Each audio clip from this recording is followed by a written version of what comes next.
Hi everyone, स्वागत है आपके अपने चैनल सरकारी नौकरी में। तो आज 69,000 सहायक अध्यापक भर्ती परीक्षा से संबंध में एक और न्यूज लेकर के आपके सामने आया हूं। जानते हैं कि सभी परीक्षाओं में प्रश्नों के जवाब पर गहराया विवाद। परीक्षा और उसमें पूछे गए प्रश्नों के जवाब का विवाद अभी भी नहीं थम रहा है। एक तरफ जहां 69,000 शिक्षक चयन प्रक्रिया चल रही है, तो दूसरी ओर प्रश्नों के जवाब पर कोर्ट में बहस चल रही है। एक तरफ काउंसलिंग चलाने का प्लान है, तो एक तरफ कोर्ट का फैसला आने का प्लान है। परीक्षा संस्था और अभ्यर्थी दोनों ही जवाब को सही ठहरा रहे हैं। परीक्षा संस्था कह रही है कि ए सही है, अभ्यर्थी कह रहा है बी सही है। सब एक दूसरे को टक्कर देने के लिए हाई कोर्ट में शरण लिए हुए हैं। शनिवार को इलाहाबाद हाई कोर्ट और लखनऊ खंडपीठ में यानी कि आज पुनः सुनवाई होगी और परिषद स्कूल में 69,000 शिक्षक भर्ती की लिखित परीक्षा जो 6 तारीख को 2019 में हुई थी, उसकी अंतिम लास्ट उत्तर कुंजी 9 मई 2020 को जारी हुई। और अभ्यर्थियों ने परीक्षा में पूछे गए जो 150 क्वेश्चन थे उसमें 142 पर जवाब आपत्ति की थी, लेकिन 8 विशेष विशेषज्ञों ने सभी आपत्तियां खारिज कर दी, लेकिन 3 प्रश्नों को पाठ्यक्रम का बाहर का मानकर हटा दिया जो कि हिंदी साहित्य के थे। उसमें सभी को कॉमन अंक दिए गए। अभ्यर्थी इसके विरोध में कोर्ट गए। लखनऊ खंडपीठ में करीब 13 सवाल, तो इलाहाबाद हाई कोर्ट में 18 सवाल को इस समय चुनौती दी गई है। तो उनके लिए भी एक काफ़ी खुशखबरी वाली बात है जिनके परीक्षा में 13 नंबर कम है या 18 नंबर कम है, उनके लिए भी खुशी की बात हो सकती है। क्योंकि अगर कोई क्वेश्चन लेकर के हाई कोर्ट में गया है तो कुछ ना कुछ प्रूफ लेके गया होगा।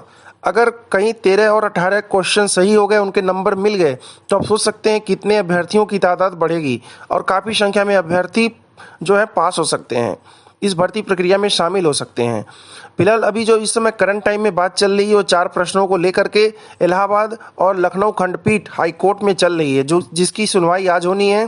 3 रिट पड़ी थी जो इलाहाबाद हाई कोर्ट और लखनऊ खंडपीठ में 28-29 की जो रिट पड़ी थी, तीनों की सुनवाई जो है एक साथ आज यानी शनिवार 30 मई 2020 को करी जानी है।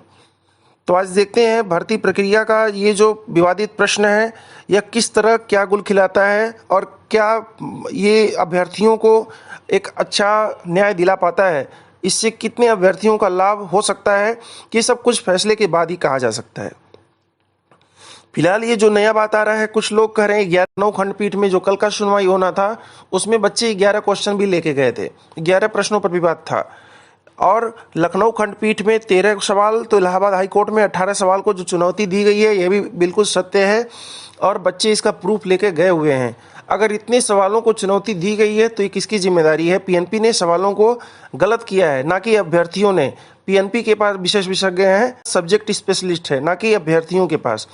अभ्यर्थी तो बस किताबों को पढ़ते हैं, उनका जवाब देते हैं, ना कि उस पर कोई रिसर्च या थीसिस लिखते हैं। तो अभ्यर्थियों की बस इतनी ही गलती है कि इनके बनाए हुए पेपर को दे रहे हैं, बस उनकी इतनी ही गलती है।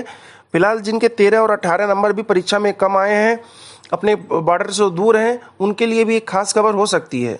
मे भी अगर ऐसा हुआ जैसे कि 4 प्रश्नों पर इसमें विवाद गहरा रहा है, वहीं 13 क्वेश्चन लखनऊ खंडपीठ में, 18 क्वेश्चन इलाहाबाद हाईकोर्ट में जिसकी चुनौती दी गई है, आखिर उसको लेकर भी कुछ बहस चल रही होगी, उस पर भी कुछ फैसला आएगा।